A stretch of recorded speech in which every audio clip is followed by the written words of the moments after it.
arrive et les maladies hivernales également. Ici, on va parler de la bronchiolite. Tout d'abord, la bronchiolite, c'est une infection virale plus ou moins aiguë selon les cas qui va venir toucher les bronchioles. Ce sont les petites bronches. Souvent, les symptômes sont assez impressionnants, donc avec une toux, une respiration qui est rapide et sifflante, mais souvent, ça reste bénin. Elle est très contagieuse et touche notamment les enfants de moins de 2 ans. L'année dernière, c'était la première année où il y avait indication du vaccin du Beyfortus et ça que pour les nouveau-nés. À la fin, c'était simplement pour les nouveau-nés à la maternité. D'ailleurs, ça fait assez polémique par rapport du coup à l'efficacité qu'il avait parce que finalement, les autres nouveau-nés, eh bien, on s'en fichait. Je fais cette vidéo à titre informatif, donc chacun son libre arbitre.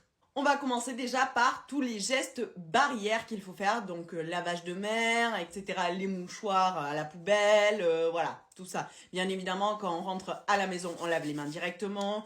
Les mains de loulou, c'est pareil, on les nettoie quand même. Bien sûr, du coup, les nouveau-nés sont vraiment beaucoup plus fragiles, donc on évite qu'ils soient dans les bras de tout le monde, les mains de tout le monde, donc vraiment faire attention à tout ça et à la transmission. Il existe 2 traitements préventifs pour viser à réduire du coup le risque d'infection. Il y en a un qui peut être administré à la femme enceinte au 8e mois environ, c'est l'Abrysvo. Et du coup, il y a celui que vous connaissez, le traitement préventif du coup qui est le Beyfortus. J'espère que cette vidéo va t'aider dans tes choix. N'hésite pas à mettre en favori, à partager. Un petit like pour moi. Bisous bisous.